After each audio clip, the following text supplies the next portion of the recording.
never give up. I never give up. I never give up. Hi guys, welcome back to Neff Inspiration, my show on YouTube and as a podcast with me, your host, Stephan Neff. An amazing interview is waiting for us because I've got Rabbi Alon Ferency with me. Alon is a man who uses creativity in his life to truly infuse him, and he has developed a real beautiful understanding of the world and how much creativity in its own right can fuel us, can sustain us, can give us hope, even in the darkest times. And I think that is so important, especially right now in these weird times in 2024. We need all the hope that we can muster, and many of us don't realize how much creativity can actually be an anchor in some stormy seas, or can even be the sail that lets you glide over those stormy seas. And I can't wait to actually have a deep dive into that. Alon, welcome to my show. It's great to be here, Stephan. It's great to be here. It's a pleasure to see you more. Are you always, or have you always been a creative man? Has creativity been sustaining you in the past? Weirdly so, yes. I think it wasn't probably until 10 or 15 years ago that I was, if you look at a bell curve of the need of human beings to do creative, quirky, unusual, idiosyncratic things, I was probably several standard deviations away from the average. I think it's hard to say without sounding braggadocio, but yes, I'm oddly creative, sometimes unsettling myself with it when I come to the realization that this idea that I'm having is not one most people would have. For whatever however that plays out, whether for good or for ill, that sometimes my ideas are very eccentric. So, which is creativity might just be a polite way of saying weird, but somewhere along that line. Yeah. Having said that, creativity can mean so much. For someone, they could like to cook in their kitchen, and their dishes, their use of spices and raw ingredients is turning out masterpieces. Where Michelangelo in sculpture would think, "Wow, okay, I better stop hammering here because I found my master." So creativity does not necessarily come in one simple package. Give us some examples where creativity was driving you, and with hindsight you realize that it is creativity and not just a weird idea.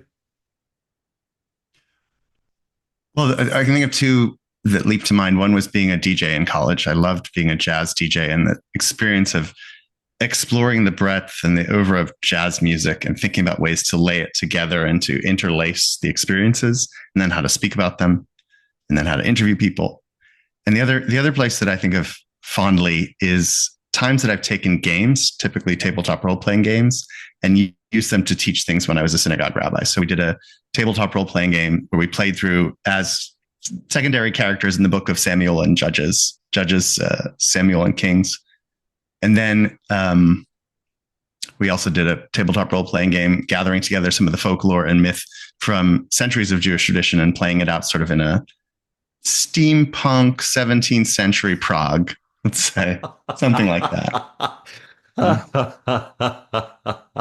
Okay. Yeah. So in other words, you're a storyteller.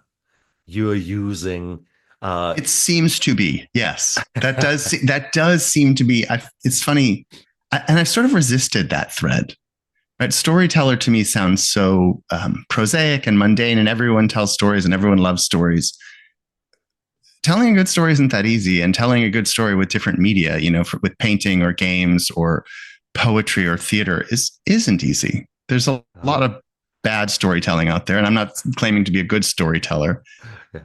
And part of what I do is give people the tools to tell good stories, whether it's stealing from the best, using imagery from the book of Jonah or Jeremiah or Shakespeare, or helping them condense and see what the story they're trying to tell is. I think a lot of people put a lot of work on the page, metaphorically or literally, and don't see the through line, don't see the thread of their own personal story and the story that's theirs to tell that no one else has to tell. That's a piece of it. So yeah, I think a lot of my work comes to story. I think of a lot of the work of the bard in biblical and medieval and late medieval time of containing the stories, legends, and myth of the people. That's always been the work of a rabbi for certain. But now the working with artists in particular is about bards and heretics and prophets and all of it. It's intriguing how you mix the themes of religion and the themes of the Jewish beliefs with modern tabletop games. It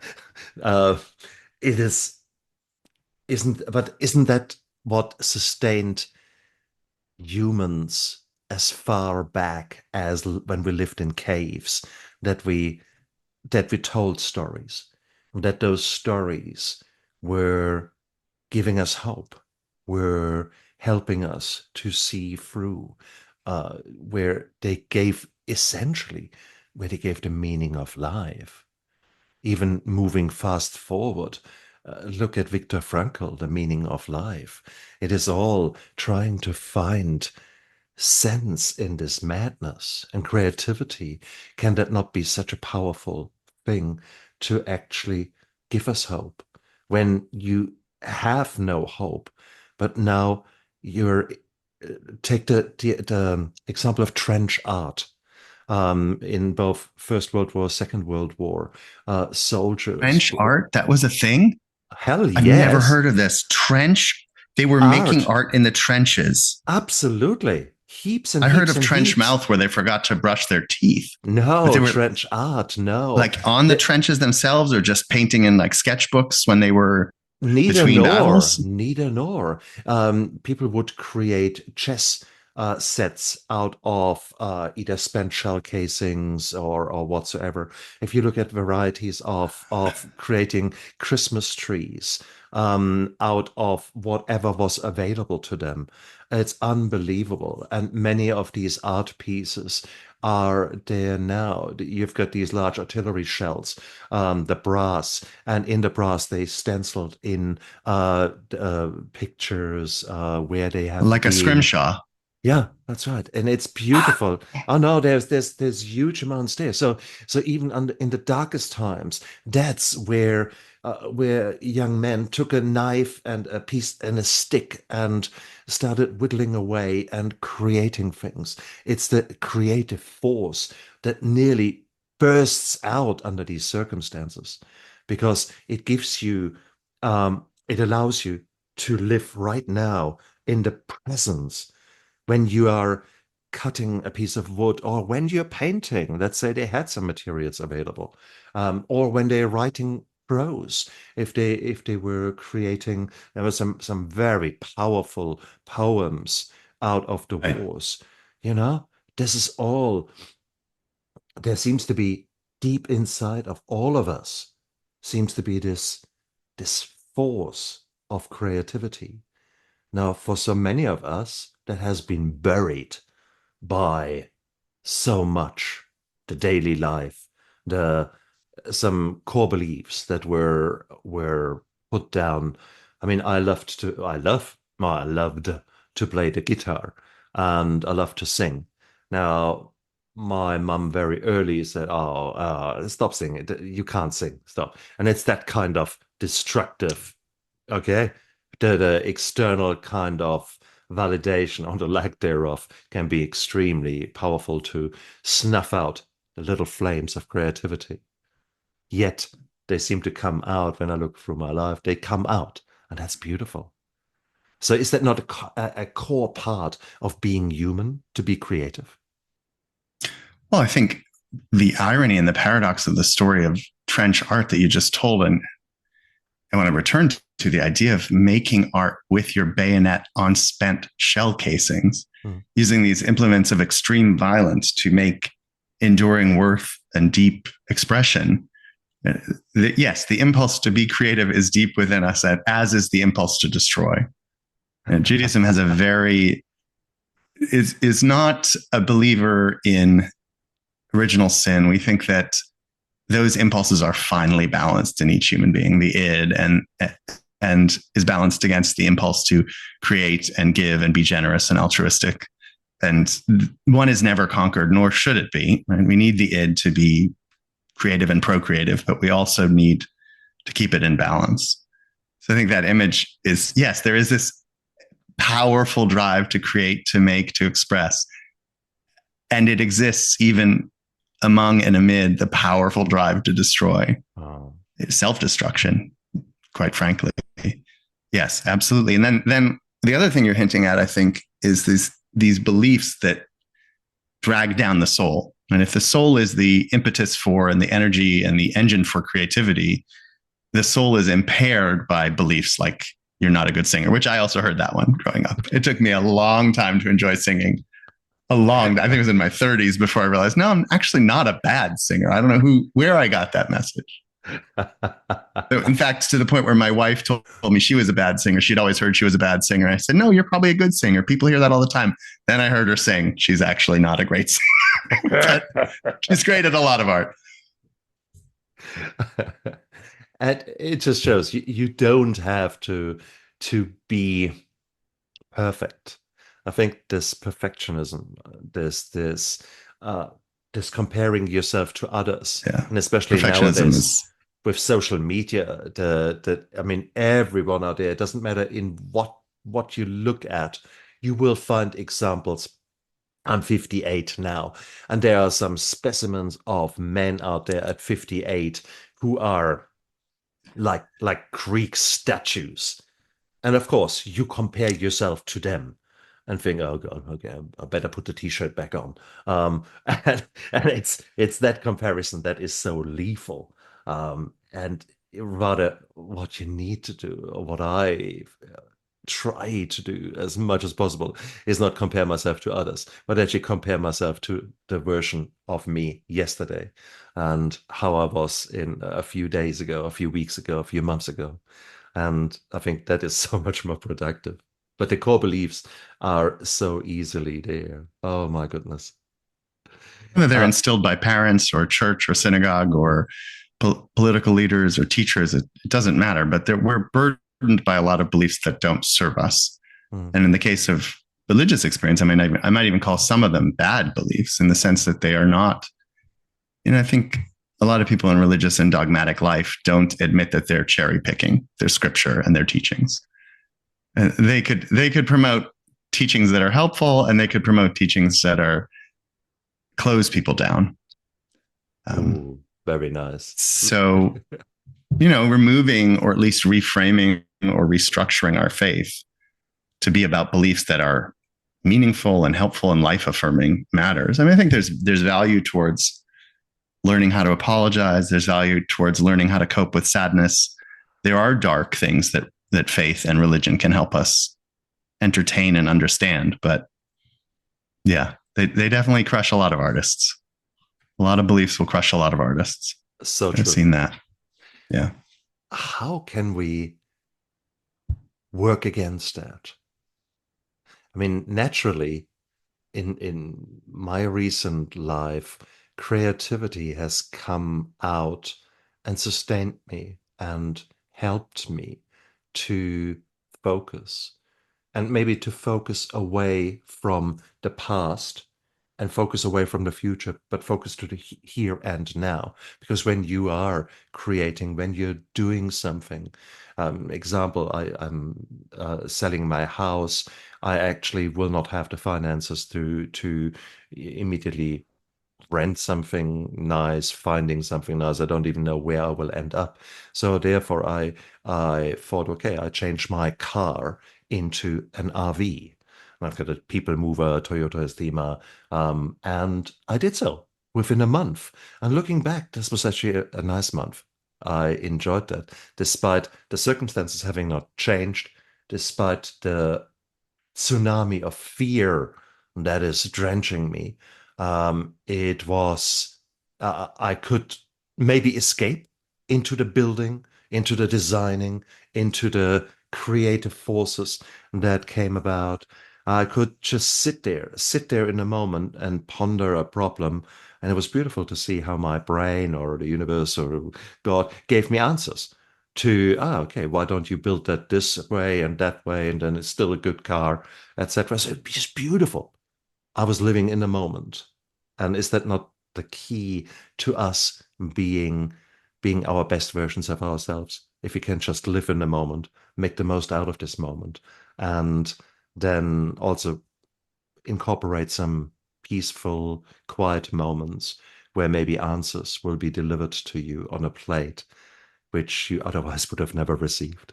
So I found it a very beautiful, creative month. And uh, a part of me is missing it now that I've completed that project. I think, hmm, what now? I started playing drums a couple of months ago, and what I realized about a good art and creative project, unlike rehabbing your car, is it never ends. Right? There's always more to learn when you're playing. And you mentioned guitar or being on stage or essay writing or podcasting. Like there's always ways we can make it even better. Some I don't know if you could continually find new cars to work on and gain new, maybe, I don't know if you even want to. I mean, you may have liked it enough to do it for a month, but not to be a continual learning project. I think when I think about art, especially, it's very obvious that one can get better one's whole life. Yeah. And it's very okay not to be great yet. Ooh, it's frustrating. Nice. I mean, I know bands who go on the road at age 19, kids who go on the road at age 19 to be in a band, and they want to have their first recording contract and have an explosively popular album, but that might not come for another 10 to 15 years. And that's okay. But you can still be getting better every year. Oh. Spiritually too. I mean, I think that's the spiritual project, right? To continually learn about self, soul, the universe, what we call God. And also what your story describes sort of a gaining of a competency and a sense of agency in a time of turmoil and lack of control. I am not good with cars, but I can see immediately why that would be give you life. It is, if you think about the basic needs of a person, so shelter, fire, food, water, it was very much in my interest to deal with that. And therefore, that gave me security. That gave me a way forward. So I can answer the question simply from fulfilling those needs. Yet there was so much more to it. It was the creativity. It was how the hell do you do that in a car where there is not one beautiful corner? Everything is rounded and often in a weird way. How the hell do you build something in that? And it was the creative process was far more important with hindsight than the creation of a shelter. And that was actually an interesting revelation to me, how much I enjoyed that and how much it sustained me. So therefore, when I saw you as a man out there who is helping creatives to go through their hard times, to model essentially how one can live a life to the fullest with the help of creativity. Wow, And here you are. You chose in your life. You chose times when you focused purely on you. For example, one pedal strike after the other, because you're one of these crazy dudes who cycled to the United States, isn't it? Yeah, I don't remember who that person is. That was 27 years ago. It's funny the experiences you wind up having in your life that you're like that couldn't have been me. I must have dreamed that happened. I do remember it was very painful on my bum. And I do remember that I could eat anything I wanted and not gain. There was no way to gain weight. I could eat a box of donuts at a sitting. And I also remember that America is very beautiful. There was some beautiful vistas. Montana and Minnesota and Wisconsin and upstate New York, just really Cascade Mountains. It was quite a wonderful experience that I can't I sometimes have dreams about repeating some sort of major bike trip, and I can't tell if it's a dream or a nightmare. But it was fun when I was 22. I think I'm thinking back. I do want to challenge you about this story with the first. Were you always good with your hands in terms of making things? Because I'm not good at fixing things around the house. Okay, no. What do you think the next creative project that would inspire and engage and energize you would be? Do you have anything in mind? Do you have anything come to mind? You think about like a fun, could be a month, could be a day, could be a lifetime. Oh, there are, I have to break them down into those things that I have to do, in the sense of I'm pivoting in my life from anesthesia to functional medicine. So that means creating an online private practice, creating things with regards to, YouTube shorts and advertisements and things like that. So that is actually a lovely thing. So there's creativity there, but there's also that is linked with fear and uncertainty and the future. Uh, it is an interesting one from a practical. What would you do strictly for play that would have That's as very little practical application? What would be a joy for you that would have very little practical application? Writing a poem, hmm. Playing a song, learning to dance salsa. The mixture of dance, circus arts, juggling, and martial arts. So I am intrigued by stick fighting, and when I say stick fighting, if you use a staff and use it in martial arts, it's stick fighting. If you use the same staff in dance, you've got it as a prop for Fred Astaire Right. in the most beautiful way. And if you use the same stick when it comes to circus arts, you have got contact juggling. So to turn that to create a routine to music, which showcases the use of this stuff in all three things with at times, depending on the music, using it as a dance prop compared with at other times going through a fighting routine, things like that. So that for example, that gives me goosebumps actually. Well, clearly that's what you should be doing. Yeah. Immediately I thought of capoeira, which is sort of that intersection of dance and martial art. And there's a video, I'll have to dig it out for you, of a Shaolin monk practicing his routine at initiation. And his routine involved stick fighting. There was a special discipline or style, and balancing on like a narrow stick. It's quite an incredible. I'll see if I can find. But yeah, something maybe you want to join a Shaolin monastery of capoeira fighters.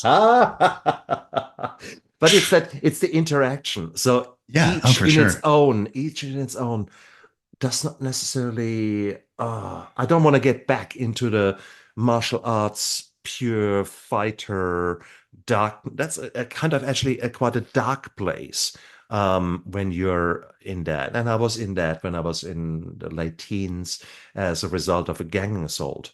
So I was there for 5 years. I lived, breathed. I was a bloody ninja. And then I'm glad you're thousands of miles away. No, you're a nice guy. Don't worry, you're a nice guy. I'm not going to say anything wrong. No, but it was. I know a couple people who could kill me. It's very weird to know people who are like very good at jujitsu or some. That's right. This guy could kill me. I'm pretty sure he knows how to do it. But that is what we need also in our lives. And you were talking about the balance of light and darkness, and this yin and yang. You need to have a person within you that is destructive, and then you need to have this opposite force, the creativity, to actually allow you, and both together will be perfect. If you have got a life that is only full of light and pretty and joyful, yeah, very quickly you forget the darkness. Very quickly you take for granted everything pretty. But if you live a life of darkness, that can engulf you so much that if you don't have a moment of light coming in there from now and then, you are quite happy to actually just stop it all. So these are the extremely powerful forces, and you need both of them in your life. And I think this is the way you're describing it. Those sound like parts of the same coin. It is, isn't it? Yeah, I don't think you could have one without the other. I think, Mm. it's saccharine if you only have darkness, and despair if you only, I mean, saccharine if you only have light, and despair if you only have darkness. And I think you need both. And even the aggression. And I watch people who are great arts makers, but don't have the vim to get it out there. Mm.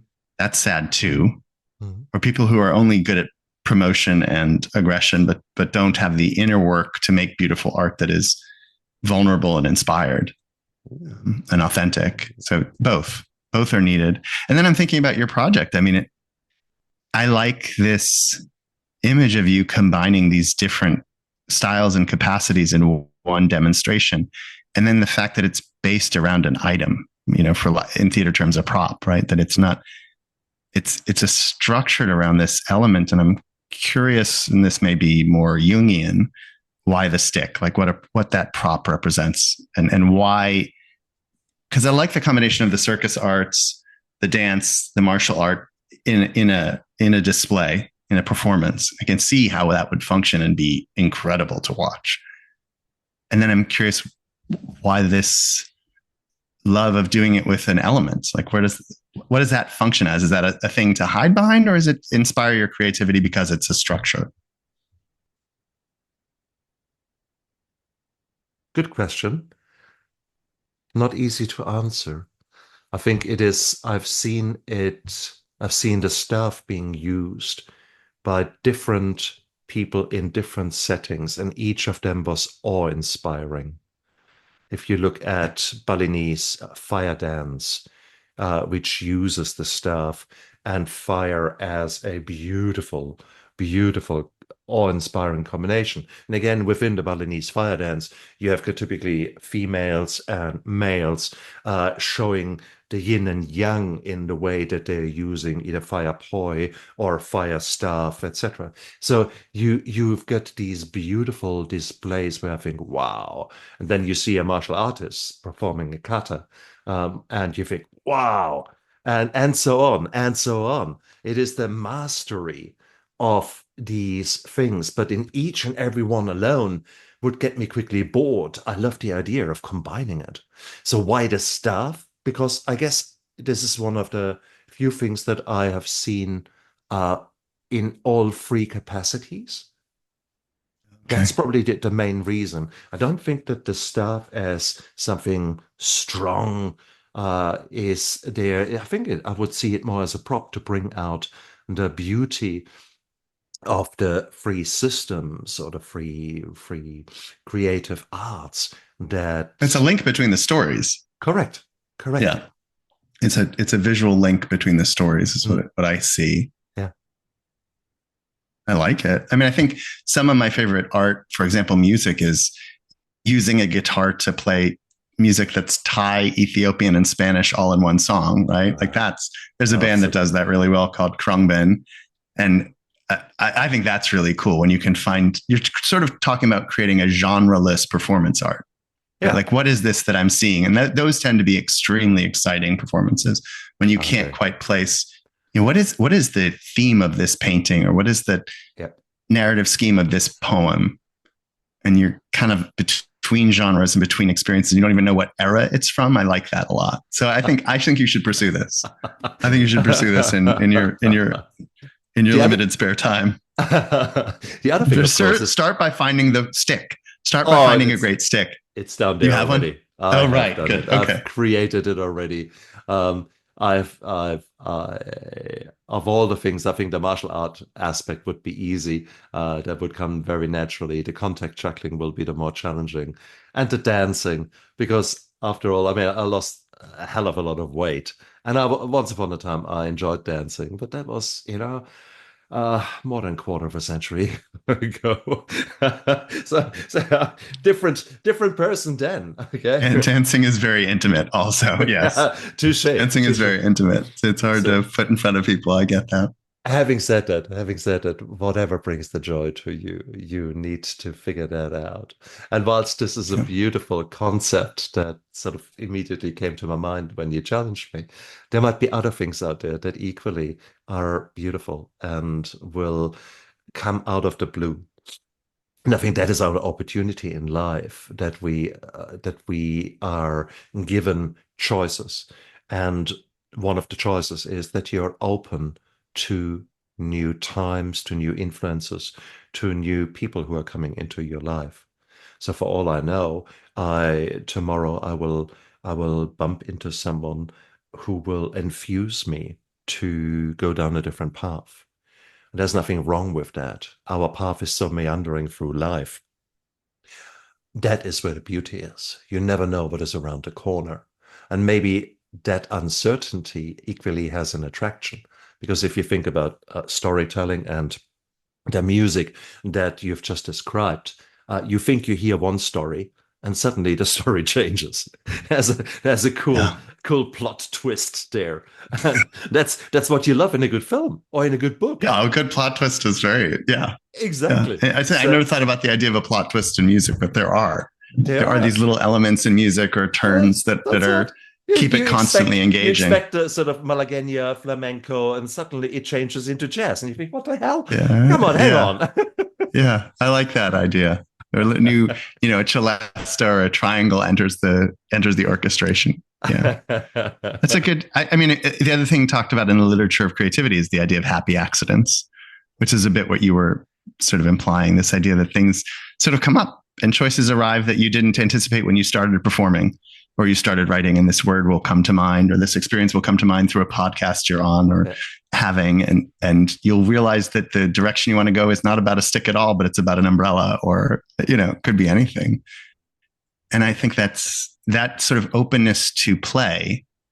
It's interesting. I don't know. I mean, I think the themes that are kind of cohering in my work are attention, play, and story.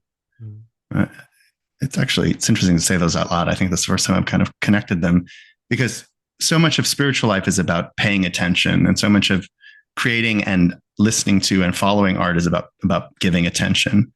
And then so much about making art, less so in the spiritual realm. Spiritual realm, I think, was the reason I left standard pulpit work, was because there wasn't enough room to play. But for the artist, it's the best art starts in play. Right? The best art is no more heavy than a diary entry. And I was playing soccer the other day, and someone on the other team said to his teammates, "Don't hurt anybody. The stakes have never been lower." And I think, I love that. Like, the stakes have never been lower. Let's play. And then I think you're right about story. So much of my work is around how do we tell stories? How do we express story? And to go to a little bit of a conversation we had before we went live, that we've lost track of the difference between truth and fact. I mean, I think it'd be nice if we had a shared assumption about facts, that carbon dioxide affects the climate, but truth is much more varied. I always give the example of Casablanca and a World War II documentary. The World War II documentary has facts. Casablanca has truths. And this idea that scripture we expect to be factual is unfair to scripture. Scripture is presenting what it would call truths or instructions, but not facts. And it doesn't, I thought recently Moses and Jacob and King David, I don't think they were historical people, but I think you get to meet them in heaven. I think that truth is what I really am seeking. And I think beauty is a cornerstone of and an arrow that points towards truth. When Keats talks about truth and beauty, those are intertwined aspects, and both of them are about God to me. Beautiful. And to you again, that is where we can get so much inspiration out of a discussion. Take us here. We are completely engrossed in that, and we are listening to each other, and we are embracing being challenged. We are embracing to listen to a different idea, to a different take on something. And how beautiful is that? Here we are sitting around the same table, and we are spending conscious time together. And that's beautiful. This is how we as a society, we as families, we as humans, a bunch of humans being together on this planet, can actually become the best versions of ourselves and in turn change this world for a better place. I think we two are just modeling how beautiful connection can be. But also there are many stories out there about uh, quotation mark normal people meeting celebrities, and there is always that starstruck factor. And but the most beautiful stories are when there is a linking between the passion of a celebrity or super rich person compared with a normal person, normal again, different strata of society, let's say that. And suddenly people who live very different lives link up over their love for, I don't know, create lead paintings on glass.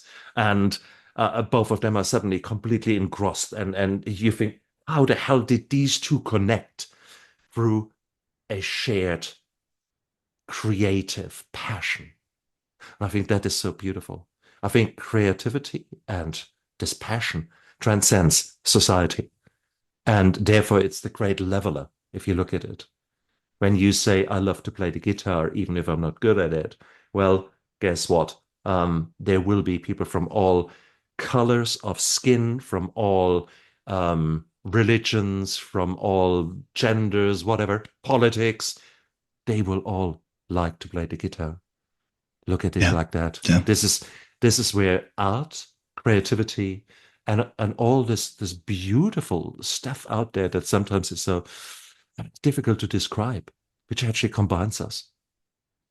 I mean, you see that in rooms of 12-step meetings, right? You see such a diversity of experience. It's so rare. I can't speak for where you're living, but in America, it's so rare to engage with people of different opinions, different economic background, different social background, across zip codes and across conversations and tables. That it is wonderful to find those spaces where that happens. The two places I think of in my life were a James Brown concert and 12-step meetings, where you see people rich, poor, old, young, black, white, male, female, tattooed, not, and it's rare. I hope that creativity can be a place for that.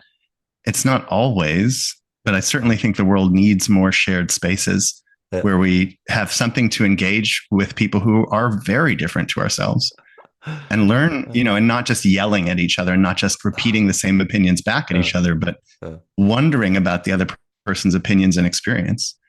And I think art gives us the phrase I return to as moral imagination, this idea of like, what would it be like to be a person in India in 1975? What would it be like to be someone who's more attuned to conspiratorial thinking? What would it be like to be a fundamentalist Hindu, to learn about these things through the lens of a narrator in a novel or a stand-up comedian, and then to be curious and to engage with the world in a new way, instead of just thinking that the food I eat is the only kind of food people should eat, and the language I speak is the only true language, and the scripture I read is the only scripture. There's just so much out there. And I think we have got the power to change things. If you look at society, if you look at, for example, how I grew up in Germany in the 70s, it was still normal that a young man, a young woman go to dance class and Really? learn. Oh, yeah.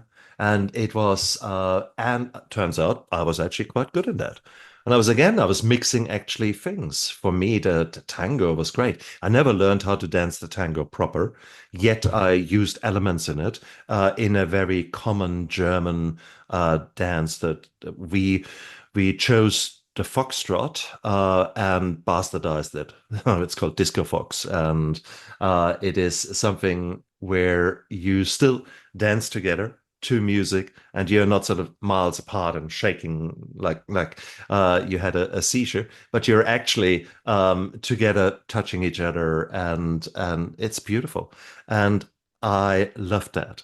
So, and these dance classes, you would meet people from everywhere. So it was actually beautiful. Now that has probably by now gone by the wayside. I can't imagine that there are too many dance studios left that allow you to do that. Having said that, why not recreate something like that? There are still dance classes out there. So if you were to say, well, I want to meet people from the whole different aspects of society, I think this would be a good place. And being creative, well, you can express yourself through music really, really well. And you might suddenly find, okay, yeah, you don't have two left feet. And it's there's the creativity, there is the growth, there is the losing yourself in the moment, meeting someone The new. playfulness also. Exactly. Yeah, exactly. Yeah. So if you look at it from that, we can try to foster ways how we can come together and somehow, yeah, gel, somehow find common interests that transcend beyond religion, politics, whatever divisive force is currently at play, or all of the above for that matter, actually. And let's learn that. Cooking classes. Go to a cooking That would be a class, great one. isn't it? Okay, Yeah. and if you say, well, actually, my goodness, what can I do in my surrounding here? Why not start a cooking class? Why not start? I mean, if I think around the people I know one woman who bakes traditional Maori bread, which is quite nice, Ravenna. Oh, And that that's sounds quite lovely. really cool. Well, exactly. So Should, she could do that. what grain is that from? Did they use It's wheat? no potatoes, and it's a potato and flour, and it's a certain way Sounds of doing good. it. Yeah, that's right. So Yeah, and or sounds good. kumara, and there's all kind of things. So there's that, and then someone could teach. Well, I probably could teach how to do sauerkraut. Okay, so you can bring the cooking skills together for Yeah. people, and you will find that those people who are attending such a course, they will be all over the show. There will be different people, and if we start discussions over food, food is such a incorporating and bringing together force. Wouldn't that be nice? So I Well, think there are. I have a challenging counterpoint already. Right. Mm, There are people who are afraid to try new foods. And that is a cultural strata. And I'm not just thinking about food as specifically, but a challenge of engaging over creativity, culture, and art can be that there are people who are uncomfortable with the unfamiliar. I mean, I think we're all uncomfortable with the unfamiliar, but especially uncomfortable with the unfamiliar. As I think for everyone who says, for me to say, oh, I can't wait, I'd love to try Maori bread. I bet there are a lot of people who think I'm good with what I have. Please don't make me eat unsliced bread made out of potatoes. But it sounded, I was really curious to hear. I think and I don't know that people aren't curious. I think there's what we're kind of addressing in these conversations about the ways in which creativity and inspiration can change and heal society is that fear. A lot of the impediment is fear. Or bad messages like you're not a good singer, or fear like what if I have heartburn from this new food, or what if I'm embarrassed if I go to see this comedian from a different culture than my own? What if I don't understand the book because it's too different from my own experience, or uses words I'm not familiar with? Would I be embarrassed? And I don't know I don't think you shake people out of that, but this is one of those places where I'm not sure I'm the right person to ask, because I've always wanted to try new foods and I've always wanted to hear new stand-up comedians and read new art. Yeah. So there might be a temperament issue. I think the answer to that is if you were in a position such as a rabbi or such as a leader within a small community, the way to go about that is fear inoculation. It's a principle that is certainly used in special forces and in other settings where people are gradually exposed to more challenging things within that, to a point where you jump out of an aeroplane and you don't think twice and you think, which music do you want to put on whilst you're free falling? I don't know how many thousand meters to you. Exactly. So, yeah, that's time for some AC/DC. Yeah, that's right. Exactly right. So I think fear is absolutely normal. And there are certain situations or certain groups of people who have mastered their approach to fear. And that is, again, something that we can do in our own lives. One of my behavioral patterns is fear avoidance.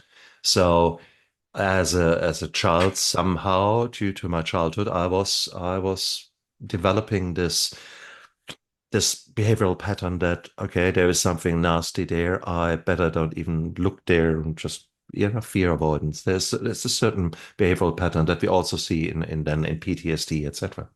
And so thinking of that and fast forwarding now, going through a divorce, and I did a course on radical self-compassion. And in this course, we were encouraged to do an exercise in which you conjure up a very, very negative emotion. And in me, it was fear, absolute fear. And it was very easy to go through this awful, awful moment of bringing all this fear on. I just had to realize all the negative things there. And I was like that. And then to sit with that fear for 5 minutes and feel it, see what it does to your body, etc. Oh, it was awful. It was brutal. And then, but we had also learned then how to nurture ourselves afterwards, to be inquisitive about what has just occurred. But then most importantly, to nurture yourself and say, hey, it's okay.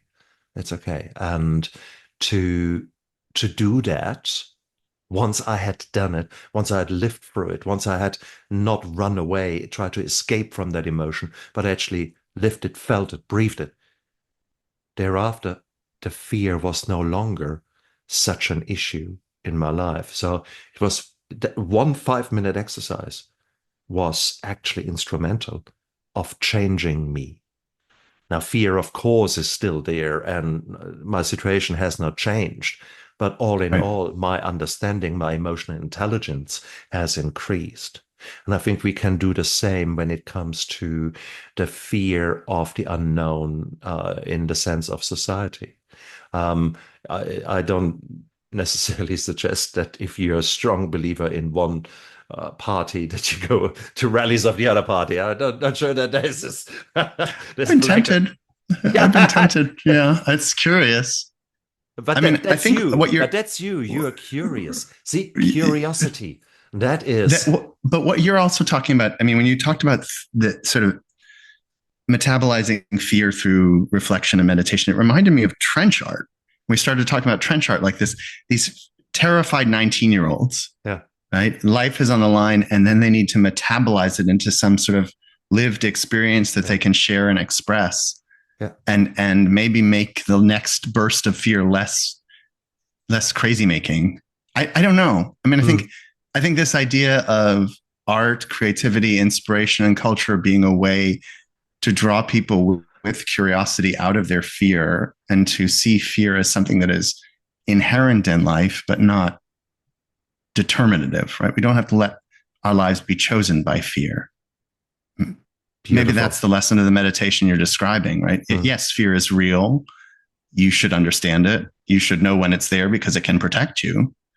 But don't always make a decision from that point where you said, I think fear avoidance was a decision point for you, right? I like that. Or all these things that impair us from making, I mean, the number one reason people don't make art is probably fear at some level or another. Imposter syndrome, fear of being vulnerable, fear of being called out as not a good artist, fear of being told you're wasting your time. Yep. Those messages. Yeah, I don't know. I wish it were clear to me that there was some sort of algorithm to go from fear to curiosity to creativity to love to inspiration. But they're all linked. I mean, what you're saying is you're showing me a linkage. I just can't name it yet. That's actually very true. It is. I think we need to accept that certain protective mechanisms are deeply hardwired in our brains. Yes. When we were living in small groups of 50 to 200 people, small tribes, if you were behaving outside of the norm, and repeatedly did so, or did one thing that was absolutely unacceptable, you were ostracized. You were thrown out of the group, which was a death sentence. So therefore, the shame and guilt are hardwired to protect you, that you will not be killed by being thrown out of the group. So you need to understand that. That is so deep in your brain that it's very difficult to get rid of that.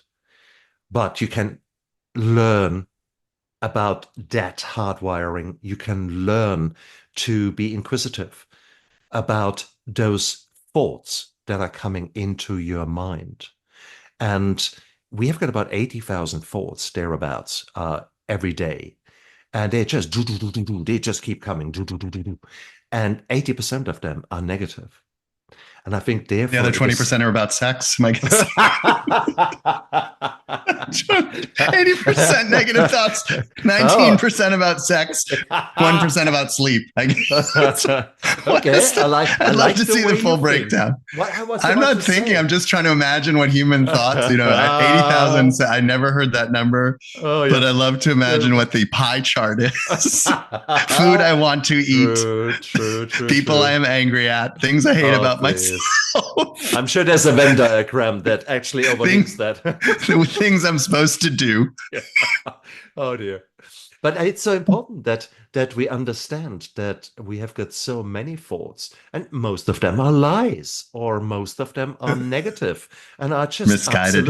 Yeah, and it's just rubbish. So therefore, I think to develop this emotional intelligence, to challenge a thought, to investigate it, to cross-examine it on the stand, so to speak, and say, well, what's the evidence for this thought that you've had? I'm a failure. I can't sing.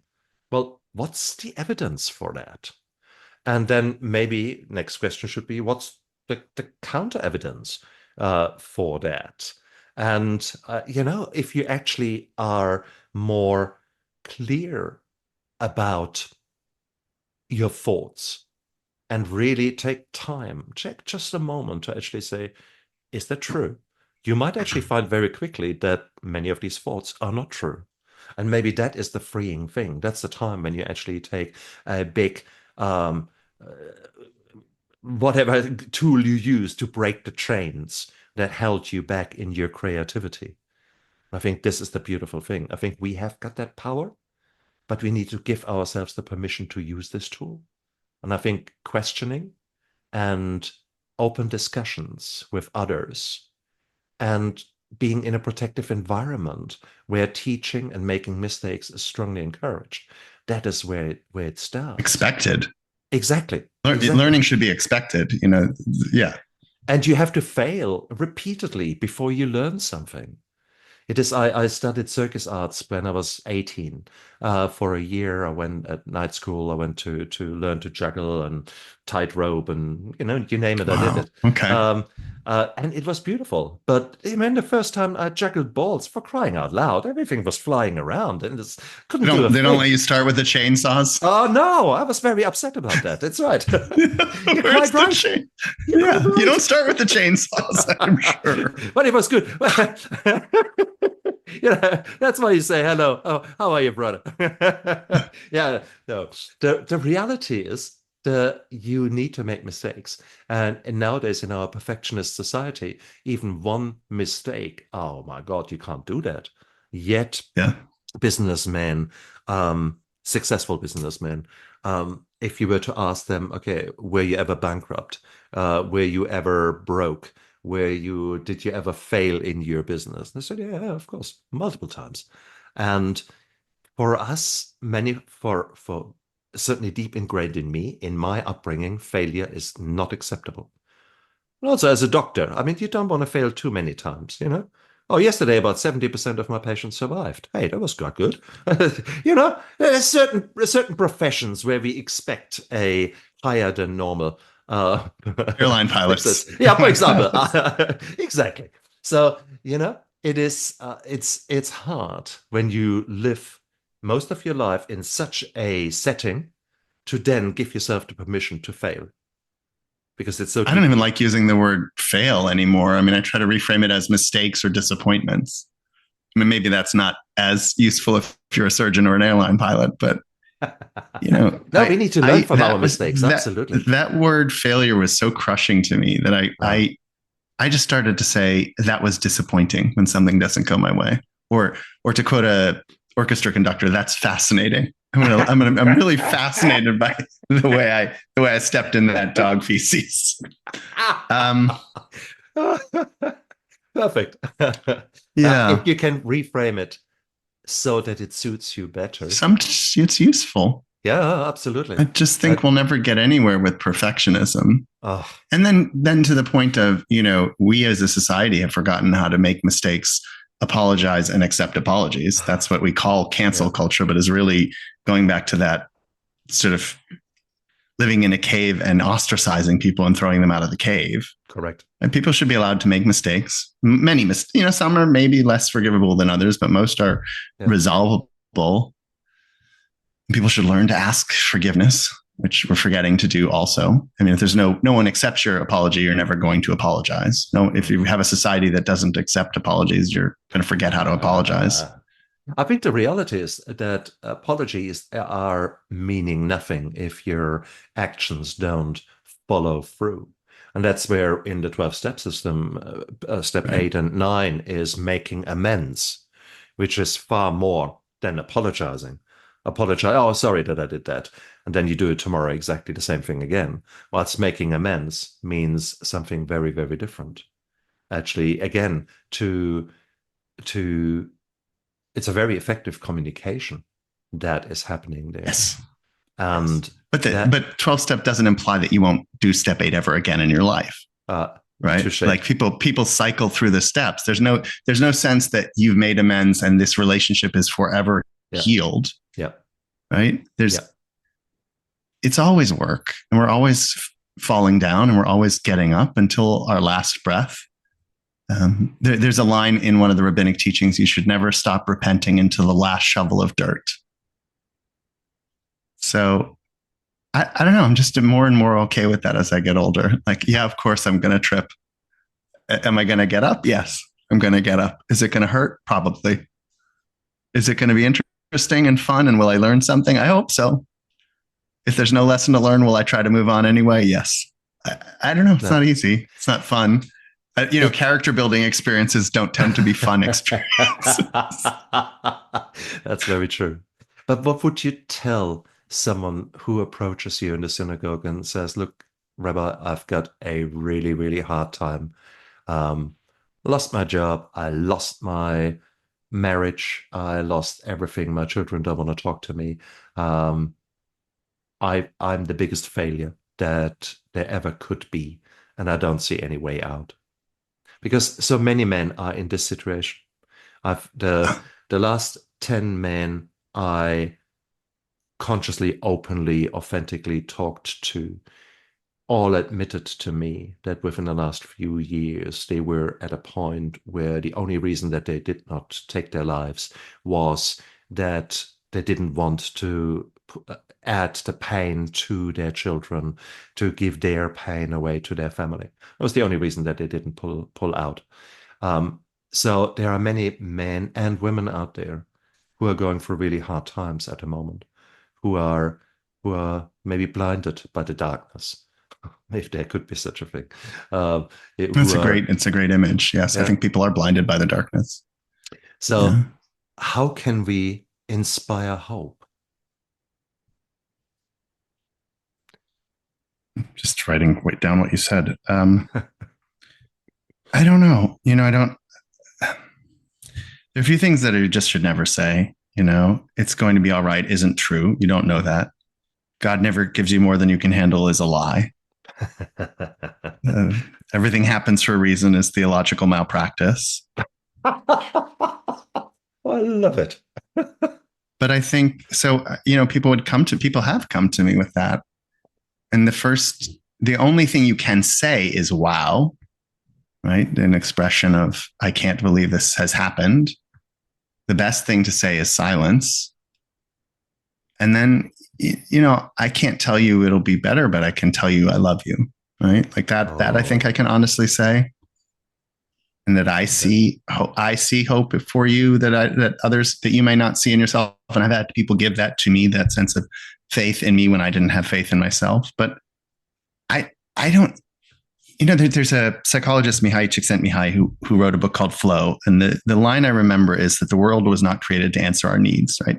We have this expectation that the world should be easy and precise and available to us. And it's not. It's a very hard life. And it takes a lot of effort to make it a joyful life. And even that is not a permanent state. And that dislocation and grief are typical. There's a family member has cancer, and I realized I was pretty good at telling my children because I'm used to bad news. I don't expect, after over a decade in the pulpit, I don't expect there not to be bad news. Bad news is more common than not, and that doesn't diminish the sadness or the anger or the grief or the rage. I just think it's okay. Like, it's okay to feel bad. It makes sense to feel bad when there's divorce or depression or distress or homelessness. I still sting over being fired when I was 26. And still remember the HR person walking into the office and thinking, this is very, very bad. It was one of the worst days of my life. Wow. So, and yeah, I feel like I'm talking too much about a problem that you put words to it, and it kind of ruins it. It kind of ruins the significance of it. Yeah. But you're right. You're right. Just you admitting that these platitudes and those kind of cliche answers that we sometimes give or want to believe in are nothing but, platitudes, worthless, and sometimes even more destructive kind of answers to a problem. It's the equivalent of a child falling over, scratching his knee, and the very first thing you ram down is a lolly, instead of saying, "Hey, yes, come on, let me sit with you. Yes, you're in pain, and I love you, and let's go through that together." But rather, no, here's some sugar, and from now on we have this link of escape. As whenever something negative happens, eat the sugar or drink the alcohol or do whatever. You just spending time and you accepting that there is darkness out there. With darkness, I now mean challenges in life that are hard to swallow and hard to live through. I think someone just saying, "Hey, yes, I understand where you're coming from," and then just shutting up and being there with you in that time can be incredibly powerful, because you're demonstrating. Or I don't understand where you're coming from, and I just want to be there with you. True. Nice. I don't know, I just recalled a story I loved when I was a child. Probably a rabbi taught it to us when I was 15. And a child is coming home late to dinner, and his parents are very upset that he's late. And the child said, "Well, there was a boy in the neighborhood whose bicycle was broken, and he was sitting on the stoop crying." And the parent said, "You can't fix a bicycle? Why were you late?" He said, "Oh, no, I can't fix a bicycle. I just sat next to him and cried." Beautiful. That's what you do, right? Like, I can't fix your bicycle. And bicycles break all the time. Ooh, very nice story. Very nice. But also, to go to your point, this blinded by the darkness, right? Like, maybe it's normal to live in darkness many times, but to allow ourselves to only look in the darkness until our eyes go dim is probably not the right idea. I'm not, metaphors have limits, but maybe that's what happens, right? We just stare into the darkness until our eyes are ruined. And instead we should just say we're walking in darkness, and eventually it won't be dark. But for now it's dark, and I'm going to keep walking towards the light. Maybe that's the challenge. Or seek out those places where it's likely that you find light.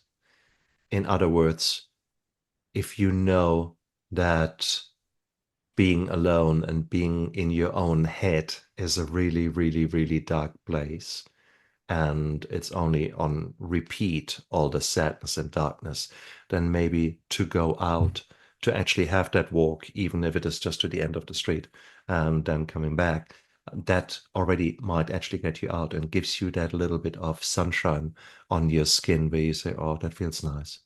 Yeah. Or where you can meet that one person, and even if the people around you know nothing about you, you being able to be of service, for example, to smile at someone, your smile might actually put a smile on their face and startle them because no one has been nice to them, and they smile back.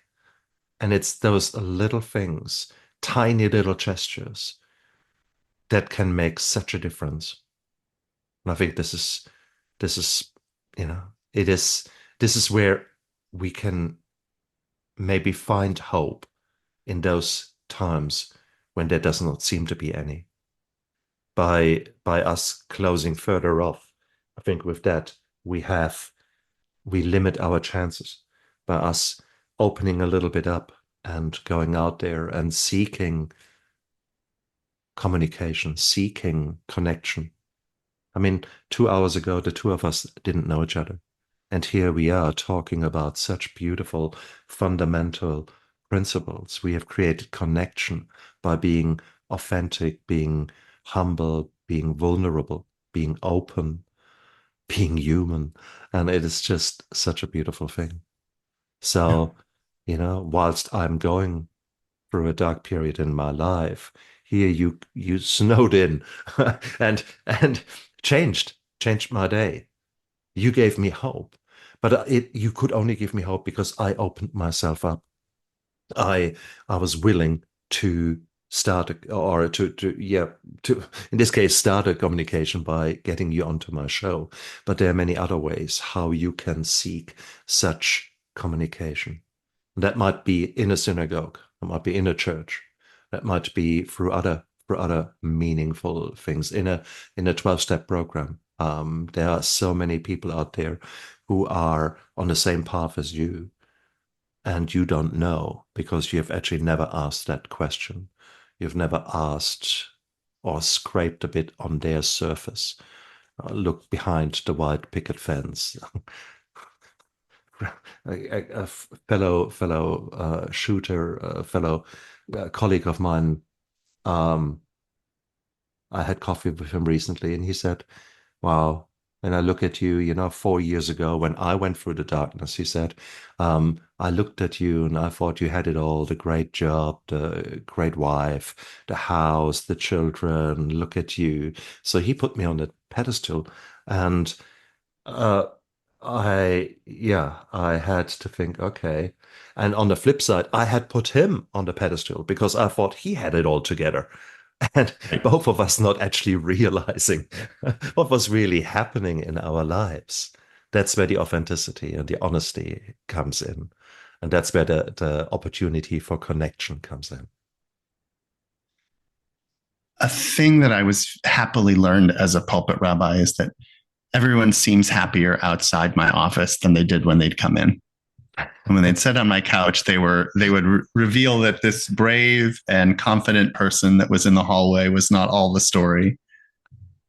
And then I think when you were talking about these being in the valley of shadow and then looking for the lights, for me, it's always been creativity and creating and art and inspiration. And I wish that for many people.